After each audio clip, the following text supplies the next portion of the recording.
So printing press orientation, what we're going to go over today, we're going to learn how to safely and independently operate the printing press.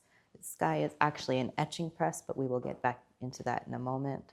We're going to cover why printing presses matter, how this press works, set up printing and cleanup, materials workflow, and support at the MakeSpace Fab Lab after that. So what is a printing press? It has a bunch of different parts to it, but beyond that, assume that every part of the printing press is delicate. So you want to keep your fingers in your awareness and vision at all times. You want to go slow and give yourself time. You never want to rush a press because you can hurt yourself or even damage the press. The way that it works is that this is actually not attached to anything. This is called the bed. And it's on some rollers here, but for the most part, it works with two rollers on the top and on the bottom, and it squishes through everything that goes through. I just call these the handles, but these are also like cranks, and then this is the flywheel, and then this is what helps push it, your prints through and stuff. The bed is composed of three parts. The actual metal piece that's squeezed through. It does have a layer of plexiglass in here for registration help and purposes, and then it has the blankets on top. So the printing press, all in all, is a pressure-based tool that transfers an image from a plate, sometimes called the matrix, onto paper. And what the printing press allows us to do is have consistency in registration and quality and a structure of making to experiment within.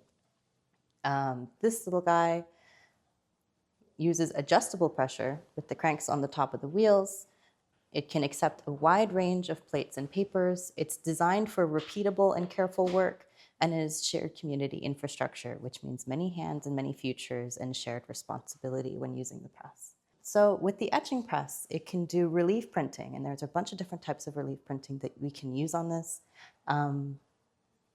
Letterpress, lino cuts, dry point on plexi or Tetra Pak, lithography, which is carving into stone, collagraphs, which are kind of like monoprints using different bunch of experimental materials like cardboard and collage. It can also do intaglio and aquatint. Intense liquid chemicals are not allowed in the Fab Lab, so we are not doing intaglio or aquatint in this space. So no acids, no copper. However, if you do all of that acid work at home, you can bring in the reliefs to print here. A brief overview why printing presses matter. Printmaking has always been political. In the 1400s, Gutenberg's wood-type press expanded the access of literature and ideas to all the social classes. Etching presses followed afterwards in the 1500s and 1600s. And prints, unlike paintings, reflected the lived experiences of the lower and middle classes in societies, interests, struggles, and worldviews alike. The graphic language of print carries this history forward, and printmaking puts the power in people's hands. In the early 19th century, printmaking began to lose the perceived relevance as new technologies emerged.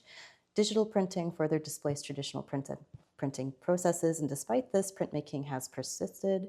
In a hyper-digital, disconnected world, printmaking remains collective, physical, and hands-on, and the act of printmaking continues to be quietly revolutionary.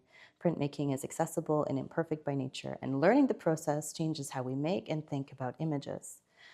So printmaking, why it matters for creative people to pursue, it teaches patience, it's very fussy, it clarifies mark making, deepens visual thinking, like I was mentioning before, it builds respect for materials, and it builds community because these tools are made for shared spaces, and it's a thinking tool. You have to think throughout the entire process.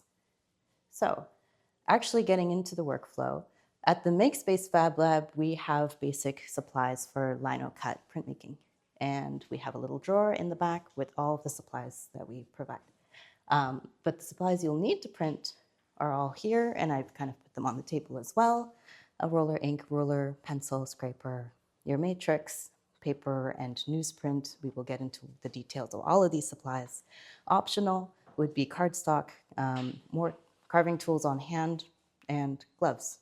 I will explain why gloves are optional in a moment. For the actual matrix, we've got a couple different types of lino available here, but the main one that we will be providing is this Speedy Carve printing block. It's basically a really thick piece of rubber that is very easy to carve. Block printing in general, you can carve into anything into a flat surfaces to make a print. For example, lino comes in many different thicknesses and types, readily accessible and cheap to use and purchase.